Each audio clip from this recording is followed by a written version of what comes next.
Hi guys! Welcome back to my YouTube channel.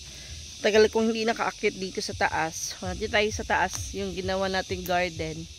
And na-surprise ako kasi last time pagpunta ko dito, hindi pa siya namumulaklak or wala pa siyang bunga. Pero ngayon, ang dami na. Yung iba na na lang, nagurang na lang. Kasi mabilis lang kasi itong, like kung labas na yung meron na siyang ganito, mga ilang days lang pwede na siyang ma-harvest. Siguro mga 4 to 5 days pwede na siyang ma-harvest. And look, magugulay tayo ngayon guys. Ayun gurang na. Ito pwede na itong i-harvest. Ayun wow, perfect. Ito ang laki. Mag-harvest tayo ng beans ngayon. Tapos, mga ilang puno lang to. 1, 2, 3, 4, 5, 6, 7, 8, 9, 10 lang siya. So, mas marami tayong ma-harvest dito kasi hindi namin ito nilagyan ng abuno, pero mataba siya. Banda dito lang. Yung dun sa kabila, hindi matigas yung lupa.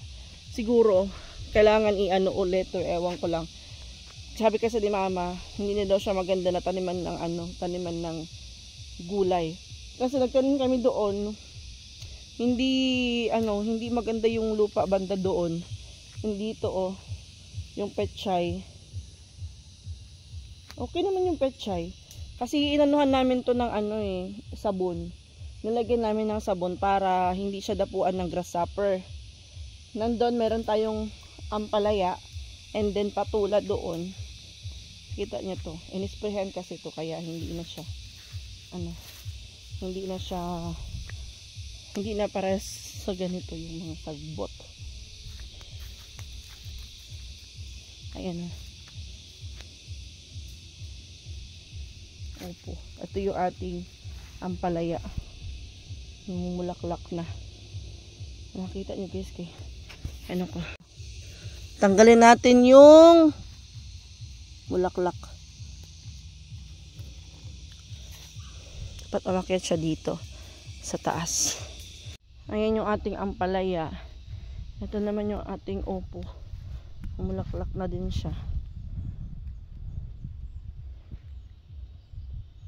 Mas maganda na umakyat to.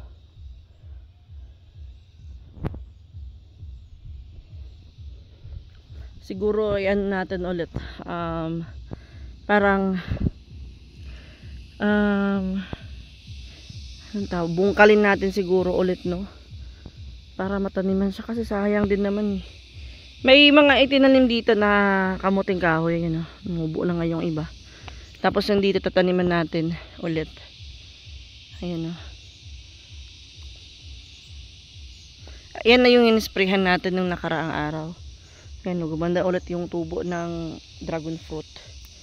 Baka mag-spray kami mamaya. Sprayhan natin yung mga hindi na sprayhan. Yung dito dito para mataniman. Baka mabuhay. So harvest na natin to guys. Yung ating beans.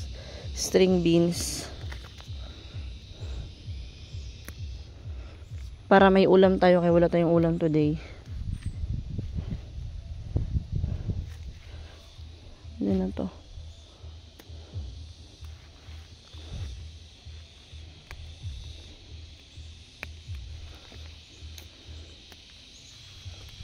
Dami tayong ma-harvest ngayon Meron pa dun sa kabila. Dun sa ating garden sa taas ng bahay. Meron pa tayong ma-harvest doon. Hakot.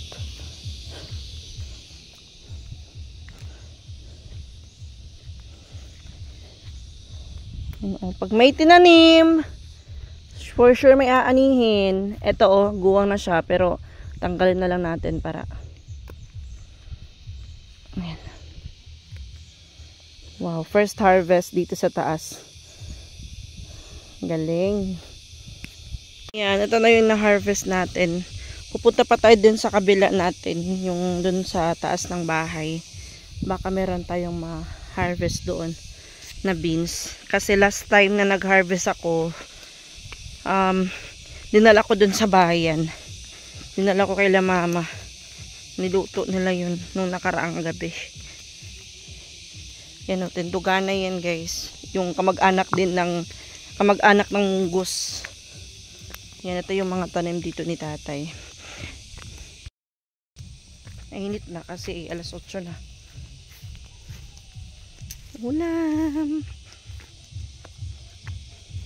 Adobohin natin to. Diba libre na tayo sa ulam. Ilang araw na kami hindi bumibili ng ulam dito sa bukid. Kasi kung ano lang yun nandyan, yun lang. Hindi naman natin masasabi na wala tayong pwedeng ulam. Kasi meron naman, marami naman. Hindi ka lang talaga maarte. Talagang hindi ka talaga gagastos dito sa araw-araw. Lalo na't malayo yung tindahan. So kahapon, ulam namin itlog. Itlog tsaka tuyo. Tapos kagabi, itlog tsaka tuyo. So, ay hindi kami nagtuyo kagabi. Itlog lang na may sardinas. Tapos ngayon, beans. Adobong beans naman. Adobuhin ko to guys. Kaya meron naman akong tuyo dito. Baka mamayang gabi na tayo maggulay ng pure malunggay. Sakit tayo sa taas.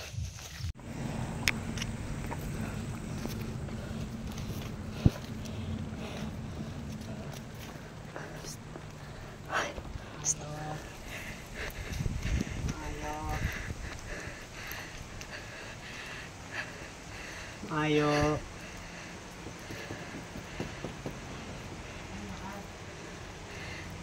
Nang. Maing hapon.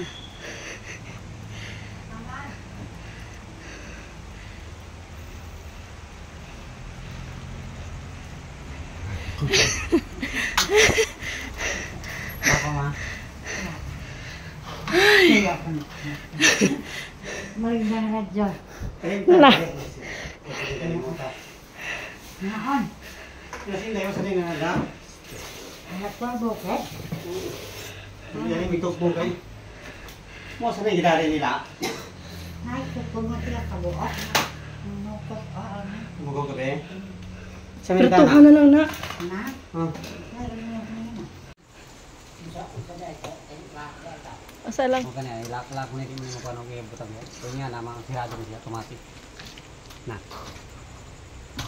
Sige. Ay, iniro ko, nagbuhat sa gawas. O, kung ilak na, may ilak dito. Sa'yo mapa. Yung mga pa, oy.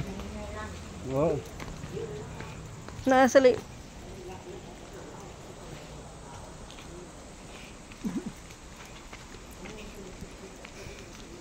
O sa'yo saluyot lang. Asang saluyot? Ang tagas kayo. Asa ba? Aka na. Ang luta na, mura rin kumungay. Sure, oy. Ito. Nangugas akong sinilas, oy. Lang. Pati ako tiil dangog.